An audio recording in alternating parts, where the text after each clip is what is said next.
hardware VC is so much more well suited to family office than I think VC is well suited to hardware. You know what I mean? 100%. And it's funny because we're in the hardware space too with Inked Greetings. Yes. Yeah, it's been so interesting to watch family offices, individuals be like, duh. Yeah. Why hasn't this been done yet? Yeah. And then you have VCs going, okay, some VC who's never run a company in his life go, what's your MRR again? Yeah. And it's like, are you... Spreadsheet junkies, man. It's unbelievable. It's like...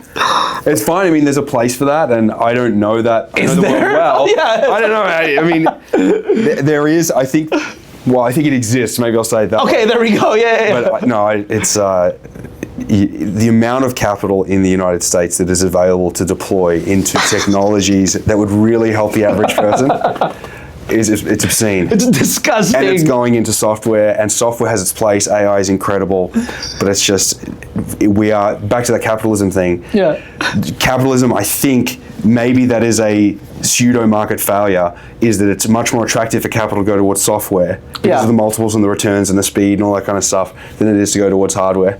And I hate the idea of the government being the one that funds hardware. There's a very small slice of like 20-year R&D, edge stuff for the government, but I really want to figure out what that pool of capital is to finance high-speed trains. Hence my goal to kind of dismantle it from the inside, because you could do a lot more with a lot less. And then a lot of those projects, right?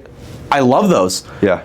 And then you have the government who's also like, this costs $30 billion when it costs $200 million. Exactly right. And it's just like someone somewhere needs to get pushed out. Pushed out. Yeah. No, that was the high-speed rail in Cali. I think they've spent, I don't know how much. That's the first thing I thought of. Yeah. And they've not built a mile of rail. It's all gone to their mates in the environmental studies and all that legal crap. So. And then in that time, China's built how many like networks? Literally hundreds of miles, maybe even thousands of miles of high-speed rail. Yeah. It's so sad. I mean, that's what the passion you and I share is for the US to continue to be the shining city on the hill. Yeah. And it's government just continues to get in the way. Have you found that these people, rich people, are generally good people? It depends on... I have. Yeah, it depends on, I think, I don't want to sham any industries, but I think some industries are kinder than others. Yeah. The ones I've interacted with, all a huge pleasure, pleasant, kind. Yes. And that's one of the things I honestly opened my eyes up to it when I went out to New York. I expected the backstabbing and the cutthroat competition. Everyone was like, you need time on my calendar. Here it is. It's like, oh, you're going for investment banking? Here's my MD. Yeah. Have a chat. No way. I had investment banking interviews lined up just from people introducing. Yeah. And it was just like this is not what's on TV. Yes. This is not what I hear from 80s Wall Street. Exactly, yeah. I mean, I hit 2020s Wall Street, which was different, but you hear a lot of those places, they're like this in New York. This is why the Southwest is better because we have this hospital. And it's like, no, it's not that they're better. It's just, it looks different now. And no, every wealthy person I personally met and have engaged with more than once, they've been extremely kind, giving of their time. This, I kid you not, dude, this dude that I mentioned earlier, he's an older guy, right? And he invited us out to his house. This was like 10 years ago. My family and I spent a day with us, right? I was like, okay, cool, whatever. He's like, yeah, this is my favorite place where I used to go to college when I went to, I don't know, Stanford. I was like, nice. And then I kid you not, 6 months later, I was like, I wonder how he's doing. I look him up. He's like billionaire. I was like, the man took a day from his time just to tour me around Stanford and spend time in Palo Alto. And he's a like, he had no business touring a 21-year-old who was a recently Mormon returned missionary around. And I was like, I had no idea. I've had exactly the same experience. Yeah, I'm just this nobody who meets, used to be bloody Steve Jobs' old business coach. Yeah. The co-founder of Tesla, Mark Tarpenning. Over and over again, just these huge, obscenely large names are just willing to give time. And I'm so grateful for it. And it's really pleasantly surprising that, I suppose, if I'm coming to them with passion and entrepreneurship and these kinds of things, of course, it's easier to receive as opposed to just sort of asking for money or something random. But no, they've been basically across the board, other than maybe 2 or 3, just unbelievably generous. Right? All the and way it's, across. honestly, thank you for your time today. You know, I know you're a I ain't busy one of guy. them though. No, well, you know, I would say you are. Obviously, we're not at any exits, multiples, you know, Yeah. in the big SF space, you know, $1 billion wise. But one of the reasons that this, I say silly nonprofit, but it's a lot bigger now than when I started. It was literally one event, North Phoenix, middle of nowhere, with like 40 people that drove in from Tucson, Sedona, Flagstaff, which was cool to see. But I love doing it because I just, and I'm not saying I'm one of those people too, but it's like, look, what I do know, I'm just gonna share it. Yeah. And it doesn't matter if you've been in tech 10 years, if you started a company yesterday, because it's hard enough as it is. You know, like it's a very extremely elitist and blocky and, oh, you didn't go SF and they look down on you, and it's like, it's hard enough as it is. So just kind of giving time.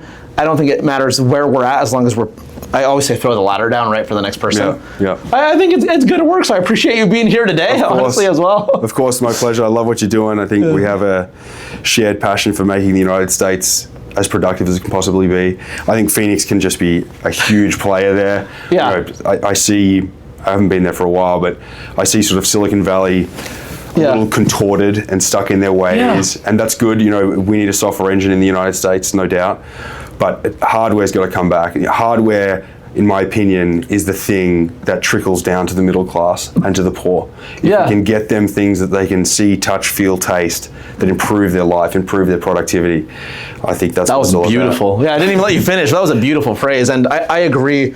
It's really interesting to see.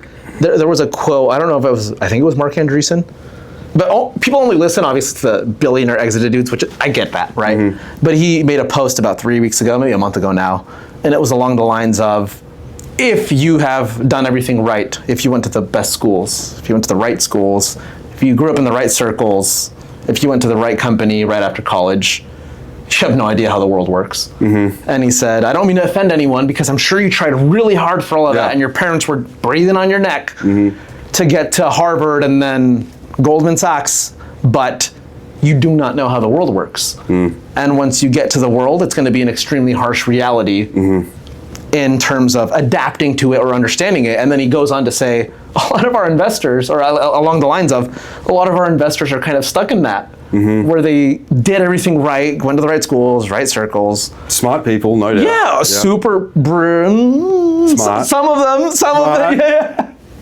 smart. Yeah. And they just don't understand. One of my questions to you was going to be, what's holding the United States back?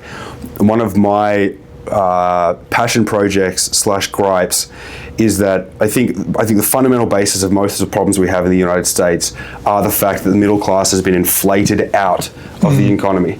So as all the asset holders continue to accrue because of the money printing and the M2 money supply boring, whatever that crap is, they've been just money printed out of oblivion into oblivion. And like, we've got to turn that around. Yes, AI, robotics, all that productivity, all that kind of stuff. But like, we've all got to first establish that, you know, inflation, the increase in the money supply is the problem of the United States government. What are we doing? I mean, we're spending 6 or 7 trillion a year. We're bringing in 4.5. You know, every year we're running a deficit. In what household and what business can operate that way? And then they're leveraging that against the assets of the United States? I don't think so. Those are the assets of the people. So I have a huge, huge gripe with that. I think too rarely we point the finger at government and say, no, you are the problem. Well, I mean, my question to you is, you know, what do you think is holding the United States back? The UNESCO World Heritage Research Center did a survey worldwide, and they asked people, what is most important to you? And they said food, shelter, water, education, like in that order, basically. And they were sad because climate was at number 19 or 20. I wish it was lower. That's it. So I think that's what's holding the United States back. And it's really just, I think for me, it goes back to the root of, we are too rich and too well off for our own good. But some people aren't, and they still act like they are. You have people who have no savings, no money, and their biggest worry is some identity politics issue going on at their high school. Or climate change, One pinpoint answer, I know we've gone in different circles. we're too rich for our own good. Our problems after food, shelter, water, education, and survival, then we need to say, okay, well, how can we, since we all have that, how can we work as a community to build baselines to make sure everyone who's participating, right? I'm not saying, hey, the homeless guy automatic. No. Yeah. We're gonna put you to work. You're gonna get shelter. Yeah. If we're all gonna use our resources, you're gonna be a part of that too. Yep. And then after that, we can say, okay, how can we monumentally expand wealth for those who are taking risks at all costs? Yeah. So that's how I view how society should be run. Government should be involved as little as possible, but I think our false perception of wealth for everyone is what's holding us back. There we go. I mean, look at how rich we are as humans today. Then we're dying because we're fat. Oh my god. You know my company, right? I always go back, and this is stupid, but I like it. I go back to the caveman times and the pioneers, settlers of America. I'm like, look, when the husband's being chased by a saber-toothed tiger, you think she's going, I'm sad, I can't pick the berries today. I'm not in self. I need a week PTO of surviving. It's like, no. And that's the baseline. For me, that's how everyone should operate. Because if you have health, you have shoes on your feet, you got some air conditioning in Arizona. It's like, you can conquer the world. Yeah, you're already so far ahead. Yes. And you need to be grateful for the 98% of your life that people invented for you and did for you that you will never meet. And then so how can you sit, it's very hard at least, to have sort of a depressive life or a negative outlook on life if you see everything that has happened between hunter-gatherer and now to make you so well off and so comfortable. Yes. Oh man, it drives me up the wall. I mean, the lack of gratitude, I think, is probably the number one cultural issue. That's brilliant. No, that's what it is, my opinion. And I say I have unfair advantages in the sense of I went through some not great things in life. I never bring them up because it's like, hey, everyone goes through Everyone did, yeah. But for example, I say my older brother had cancer, died, right? Just in a nutshell. Good grief. And he was happy every day, right? While dying. Right, and he'd go serve. Right, and he was in school studying full time. Damn, and he was working. Yeah, he died at 24. Didn't hit 25. So I'm 31 now. Right, that was almost 11 years ago, and he was happy. He was doing. I was just like, right, interesting. And then I was working full time, studying full time. Working in the Arizona sun. Had a baby, had a wife, and I'm like, hey, I'm doing good. Life's good. Yeah. And this was after he had passed away. I'm like, hey, dude, if you can smile, doing this and dying.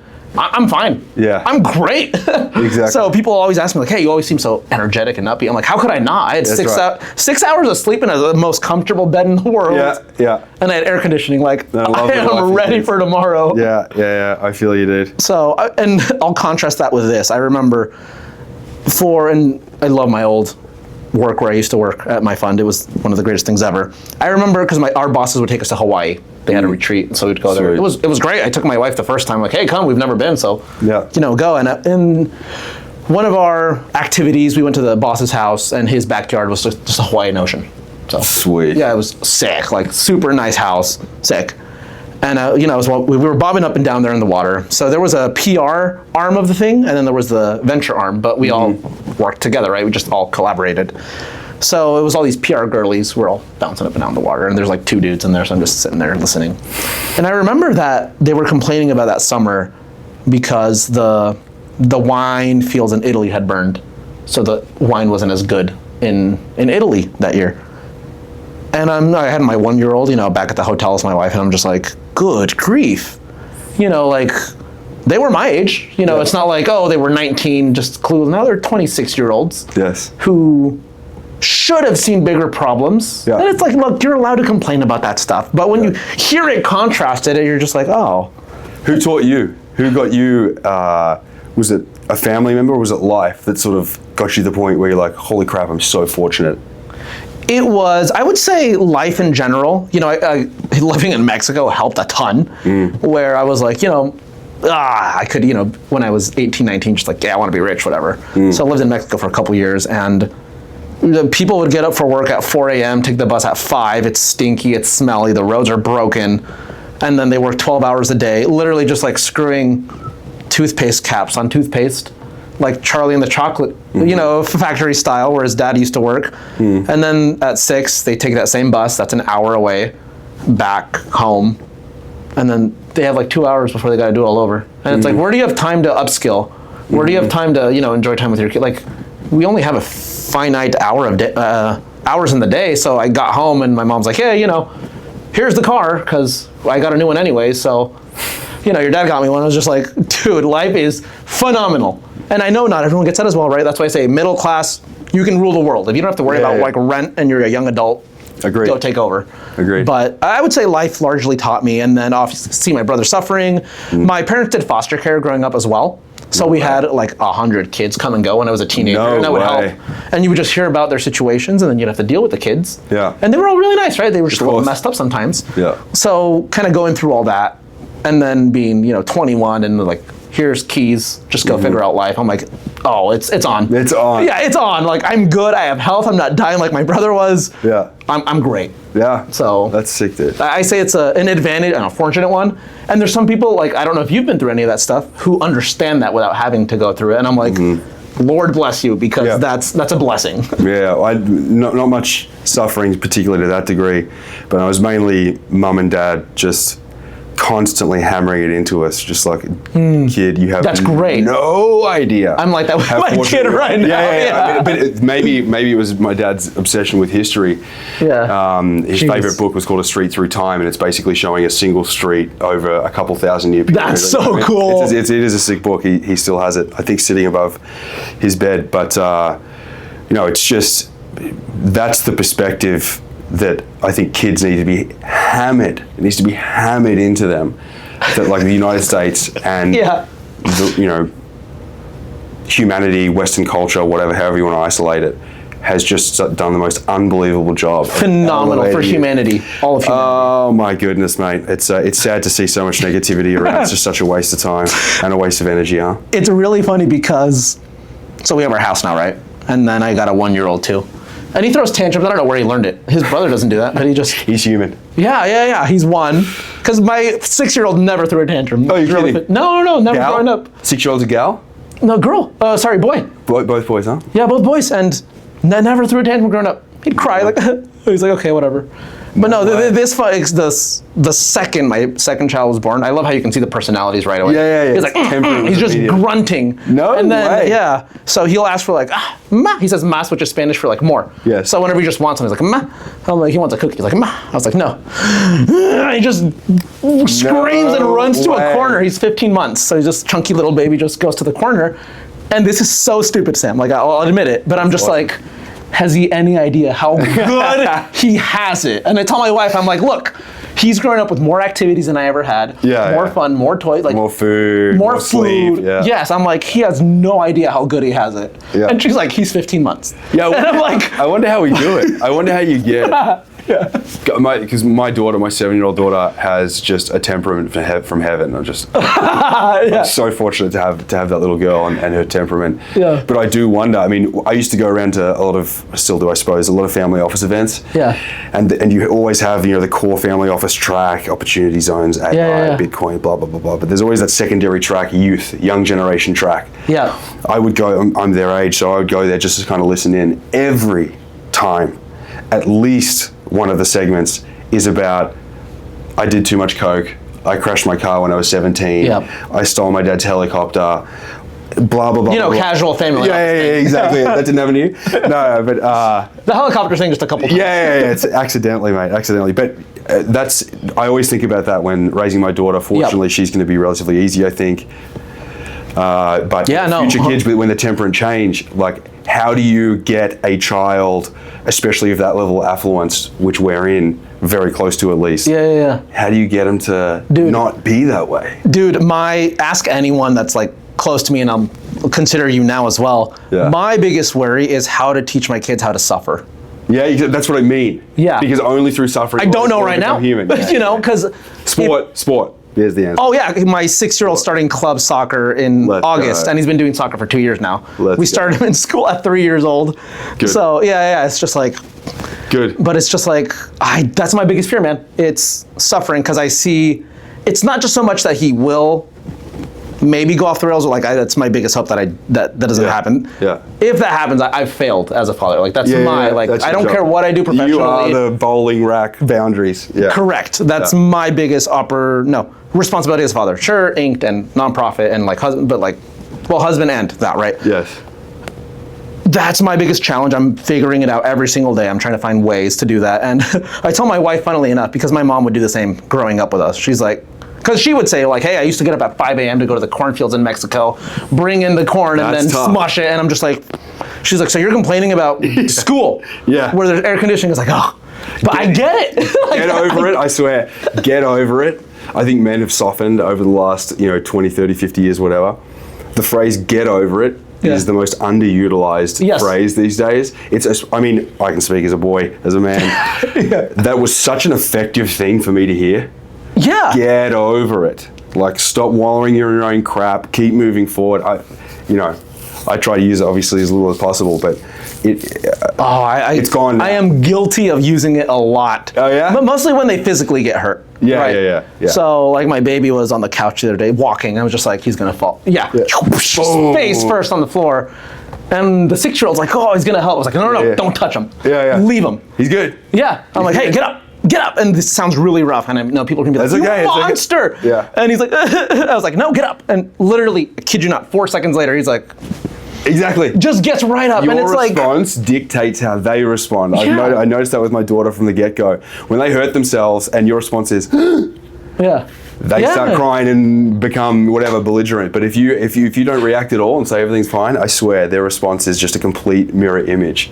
But yeah, I'm with you, mate. Like the prism they look through, the lens they look through has just been kaleidoscoped.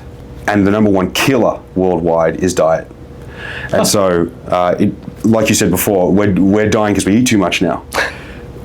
Triple the number of people die of malnourishment because they're eating too much of the wrong thing. Yeah. I think it's 6 of the top 10 leading causes of death in the United States are directly attributable to diet. And so we went into agriculture, we developed this system to grow the highest quality plants you can possibly grow locally, get them to people while they're still super fresh, nourish them, and solve that problem. I think that's our phase 1 goal, and then second phase is to get the United States back to the constitutional ways. Dude, that's beautiful. Where do you guys want to be in 5 years? I know we're up on time here. I actually got to go to a kid's birthday party shortly, but yes! I've loved our conversation. It's been phenomenal, but I would love to know, where do you see that 1.1 in 5 years? 5 years. I would want to be partnered with every one of the large retailers, grocery retailers and food distributors in the United States, Amazon, Walmart, Albertsons, Shamrock, blah, blah, blah, Sprouts.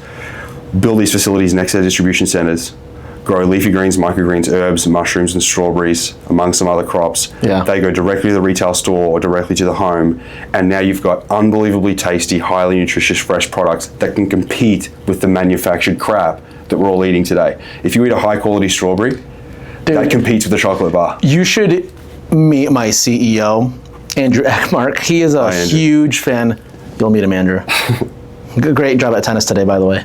I came here to play tennis. Did I tell you that? Really? D1, yeah. Oh, that's crazy. That's Santa Clara. Sick. Yeah. Nice. We'll play. Yeah. What was I going to say? The reason I brought him up was he looked into all that about a year and a half ago. Mm-hmm. And he's like, I can't eat anything. Yeah. He's like, so I kid you not, he has like 30 trees in his backyard. Mm-hmm. Peaches, mango, like everything you've heard of. Bro, it's the best. Yeah, he gave me a peach 2 days ago. Yeah. And it just bursts with juice, and it's the most beautiful thing you've ever tasted. That's right. And the same thing with other fruit that he's given. He's shared figs with me. Again, he's like, look, soil, plant, like that's it. Yeah. No pesticides and nothing. That's right. It's like the most natural thing. You can't eat it in the world. It's a little excessive to say you can't eat anything, but right. That was an exaggeration, but it's been processed to the absolute hilt. Yeah. It's covered in crap. 70% of products in the store have sugar added. It's not, the food has changed. We have not. We're biologically the same. Yes, we exercise a little bit less and maybe sleep a little less and stress more for sure. That's a contributing factor. But not to the degree of food has changed. It's not food. Yeah, I know. I always say I don't know how much info there is on this, but every time I go to Europe and just engorge myself, I lose weight. Yes. And here it's I'm scared to eat a burger with a bun. And it's sad. I mean, it started back, World War II. We had to, we had far fewer people domestically. We had to send them overseas. We had to feed them. Like, we had to really industrialize things. Yeah. That's fine during wartime. It's a different time now. Yeah. And Americans are sick. Consistently, They are sick. Yeah. Like, I think it was 2 or 3 years ago, for the first time in recorded history, the life expectancy went down. Oh no! So I mean, that is our problem that we want to solve. Start with nourishing through food, and then eventually biopharmaceuticals will do inside of plants. But dude, how can we help you? That's Silicon Oasis. I think I appreciate that. I mean, the number one thing I want to do is to turn Phoenix into the Silicon Valley of hardware. That's just the number one thing I want to do. That's our goal, man. Silicon Oasis is what we call it. Yeah, you tell me how. I don't know how I can help, but like, I want to see all the next generation jets, rockets, high-speed rails, everything you can touch, everything. Like, if I want to get to New York in 15 minutes, I want that to be built here. Yeah. If I want to take a train, high-speed rail, like Chinese, 1,200 miles. If I want to take that over to San Diego, 45 minutes, I want to get on the train here. Yeah. So yeah, it's I want it to be here. I need to focus on our business first, of course. No, yeah, that makes sense. Yeah. But I mean, certainly. No, I tell everyone as well that, Silicon Oasis is trying to turn it into a top 10 tech hub. That's not a phrase that we just say. Yeah. Like, we're beating some of the best investors, and we've talked about that, to opportunities that were here or had to leave here because they didn't get the love. Yeah. But I'm a builder first. I'm focused on inked. It's like, we need an exit there. We need an IP, whatever that turns into. I think it's going to be next unicorn too. Yep. And then we can go all in once that capital's been made. But yeah, that's why I use my evenings, right? Like, that's why my co-founder uses his evenings as well in the nonprofit. It's like, we believe so much. We'll take a call at 12:30 a.m. And it's like, if you don't believe me, ring me at 12:30 a.m. Right? Yeah. And then, dude, that's so exciting. Are you particularly focused on hardware, or is it just generalist? Yeah, VC generalist startup. tech for got you. Yeah, just turning it into a Silicon Oasis in terms of making sure every tech. So we have like our pillars, which is like hardware, software, biotech, health tech. So we do have different focuses that we're just want to prop up specifically. As for my personal history as an investor, it's all hardware. All my bets have been hardware based. Sick. And they've all done great. I'm not trying to brag, but they're all like at Series A now. So yeah. But dude, I'm stoked. Where can people find you? OnePointOne.com. Our products are in all Whole Foods in Arizona under the Willow brand, WILLO. Me personally, who cares? But go check out those websites. Go check out the produce, and vote with your wallets. We hope to make a difference, and if you can help us get there, please do. Awesome. Well, there was no official introduction for the Silicon Oasis Spotlight, but this has been a phenomenal conversation. Sam, thanks so much for your time, man, and then we'll stay in touch, my man. Pleasure is mine, man. Yeah, Thank you very much.